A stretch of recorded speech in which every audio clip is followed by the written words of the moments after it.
बहुत ही शानदार, एक जरूरी सीख और आरोप प्रत्यारोप की समझ बनाने वाली कहानी। रोहन और प्रेरणा की शादी को 9 साल हो चुके थे, लेकिन उनमें आज भी उतना ही प्रेम था। उनकी शादी के 7 साल बाद उनके घर एक लड़के का जन्म हुआ था। वह इकलौता लड़का था और सबकी आंखों का तारा था।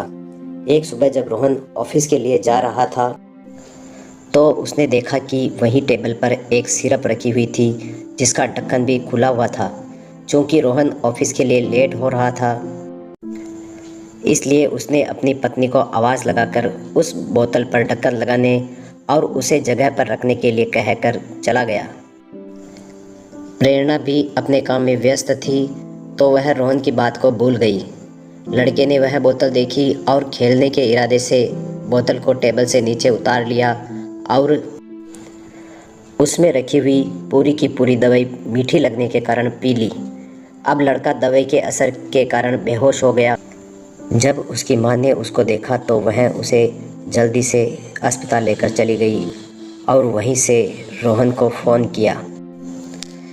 लेकिन प्रेरणा पूरी तरह से डरी हुई थी, क्योंकि उसकी ही गलती के कारण आज उनका लड़का इस स्थिति में पहुंचा और वह डरी हुई थी कि आज वह अपने पति यानी रोहन का सामना कैसे करेगी।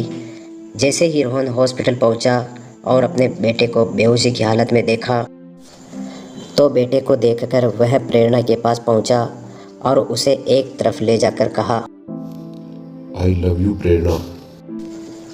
उसके पति का ऐसा व्यवहार निश्चय ही प्रेरणा को आश्चर्यचकित कर देने वाला था, क्योंकि उसी की गलती के कारण आज उसका बेटा हॉस्पिटल पहुंचा है और उसका पति उसे डांटने के बजाय आई लव यू बोल रहा है। आगे रोहित ने कहा कि इसमें तेरा कोई कसूर नहीं है प्रेरणा। अगर मैंने खुद ही वह बोतल उठाकर साइड में रख दी होती तो आज मेरा पुत्र यहाँ ना होता। मैं किसी पर आरोप नहीं लगा सकता, क्योंकि गलती मैंने खुद ने भी की है प्रेरणा। और प्रेरणा, तुम खुद भी तो अपने पुत्र की हालत को देखकर परेशान हो। उसका पति जानता था कि इस समय पत्नी को डांटने के बजाय उसे सहानुभूति और दिलासा देना उचित है, और वास्तव में उसकी गलती थी भी नहीं। हमारे साथ भी ऐसा ही होता है कि हम दोस्तों के बीच, परिवार के बीच, पड़ोसियों के बीच या अपने कर्मस्थल पर कभी अपनी गलती नहीं मानते हैं और परिस्थिति के आवेश में रिश्तों को भूलकर गलती के आरोप एक दूसरे पर लगा देते हैं, जो कि हमारे आपसी रिश्तों को खराब करते हैं। हमें परिस्थिति को समझकर ही लोगों के साथ व्यवहार करना चाहिए और कठिन परिस्थिति में उनका हमदर्द भी बनना चाहिए।